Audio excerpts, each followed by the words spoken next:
So this is our question number 551. When should you schedule the removal of the patch test for an 8-year-old boy who has a previous diagnosis of ACD, allergic contact dermatitis? So please remember few points regarding ACD.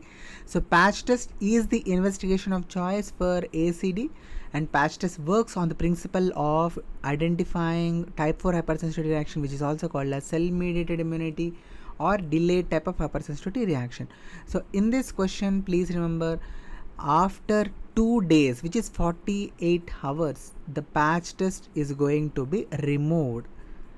And please remember, the answer here is option C. And if the question is tweaked little bit, because this is a NEET previous year question, please remember there is a possibility that the question can be changed a little bit. The examiner might ask you, when is the best reading obtained after a patch test? If this is the question, the answer is going to be option D, 96 hours, that is 4 days after the application of the patch.